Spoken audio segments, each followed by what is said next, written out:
Peruano. La pregunta sigue vigente hasta el día de hoy. ¿En qué momento se jodió el Perú? Hace décadas que buscamos la respuesta y siempre terminamos echándole la culpa a quienes nos han gobernado. Es más fácil decir que nuestro Perú se hundió por la reforma agraria de Velasco, porque el arquitecto no le dio importancia al terrorismo, por culpa del primer gobierno de Alan y su tren cargado de inflación e inoperancia económica, por culpa del autogolpe, los Vladivideos y la corrupción en el gobierno Fujimori, por culpa de los whiskies y la hora cabana, por culpa de la mayoría de la clase política que gobernó y gobierna el Perú y que sigue viviendo en el escándalo y en la corrupción. Pero por más que querramos deslindar nuestra responsabilidad por la crisis social que asfixia al Perú, compartimos demasiados hábitos que nos hacen muy parecidos a quienes culpamos y criticamos, porque aún creemos que la criollada se tiene que celebrar como si fuera parte del orgullo nacional. Somos vivos y por eso compramos facturas para pagar menos impuestos. Ganamos los trabajos no por nuestro esfuerzo o talento, sino gracias a una pequeña coimisión. Nos colamos en la fila para que nos atiendan primero. Aceleramos en ámbar y nos pasamos la luz roja, porque así llegamos más rápido. Somos tan vivos que si no encontramos estacionamiento, nos ponemos en el espacio azul reservado para las personas con discapacidad. Robamos la señal de cable, robamos electricidad y no nos consideramos ladrones. Reclamamos que haya justicia y se acabe la corrupción, pero le pagamos 5 soles a un policía para que no nos ponga papeleta o al juez para que abogue por nuestra causa. Jamás le damos el pase a un transeúnte en el cruce peatonal porque en el Perú, si no eres vivo, no eres nadie. Pero si somos tan vivos, ¿por qué le tocamos bocina al semáforo en rojo, como si este fuera a escuchar nuestra ansiedad?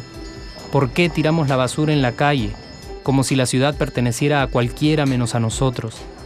¿Por qué nos quedamos callados y no protestamos cuando el chofer de la combi no deja de cometer imprudencias? ¿Por qué estamos tan interesados en saber qué vedette trampea con qué jugador, en vez de conocer algo sobre nuestra historia, nuestra economía, nuestra literatura, o al menos saber cuáles son nuestros derechos más elementales? ¿Por qué sentimos que se nos hace un favor cuando un empleado del Estado nos atiende?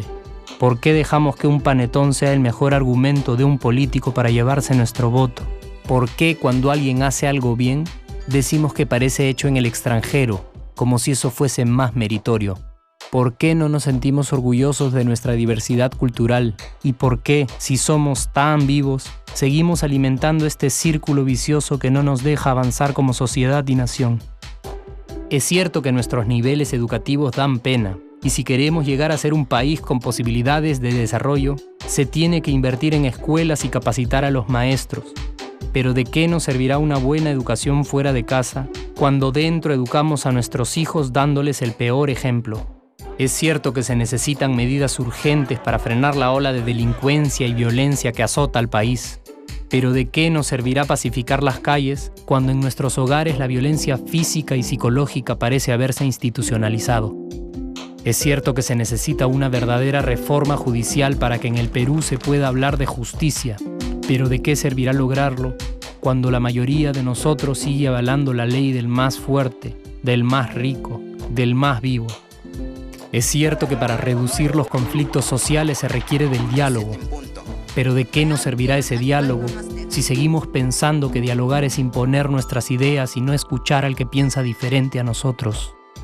Es cierto que necesitamos mejores leyes de inclusión social y muchísimos más proyectos de integración. Pero ¿de qué nos servirán estas leyes y proyectos si hasta el día de hoy la publicidad peruana define nuestros estratos socioeconómicos por el color de la piel y a nadie le parece raro?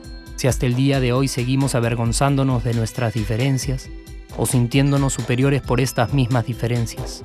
Es cierto, es mucho más fácil echarle la culpa de absolutamente todo a nuestros gobernantes. Pero la realidad es que el Perú se hunde en exacta proporción a esa viveza que alimentamos todos día tras día. Sí, somos nosotros la materia prima con la que se hace este país. Y si no corregimos nuestros hábitos, Si nuestra materia prima sigue adulterada, cualquier producto que hagamos también saldrá adulterado. Y por más logros que obtengamos en nuestra economía, en los deportes, en las artes, en nuestra cocina, por más orgullosos que nos sintamos de nuestros representantes, de nuestra historia, de nuestras maravillas o de nuestra creatividad, si no cambiamos estos hábitos, seguiremos preguntándonos ¿en qué momento se jodió el Perú? Yo ya estoy harto de esa pregunta. Estoy harto de ver cómo un país con tantas posibilidades y oportunidades, con tantas riquezas naturales y con tanta historia, tenga que seguir viviendo en el subdesarrollo solo porque no nos creemos capaces de vivir de otra manera. Estoy harto de que las desgracias de nuestros vecinos sean nuestro mejor consuelo. Harto de que el sí se puede sea solo una frasecita hecha para un partido de fútbol y que no podamos aplicarla en nuestra vida. Aunque te cueste creerlo, sí podemos. Claro que podemos. Pero depende de que tú y yo comencemos a trabajar en ello de una vez por todas. Porque la transformación del país hacia una nación desarrollada ya no está solo en cancha de los políticos o de los poderosos, y no está en el terreno de los milagros. La transformación del Perú está en la capacidad que tengamos de hacernos responsables de nuestros actos y de rebelarnos contra nuestra viveza. La transformación del Perú está en ti y está en mí. Está en todas nuestras organizaciones y en la posibilidad de trabajar juntos con verdadera responsabilidad social. ¿Qué pasaría si cambiamos la pregunta? Si, por ejemplo, ahora te pregunto, ¿en qué momento se arregló el Perú? ¿Qué me dirías? Aunque te parezca una pregunta demasiado ingenua, tenemos que creer en ella y la respuesta está en nuestras manos. Responsabilidad social todos.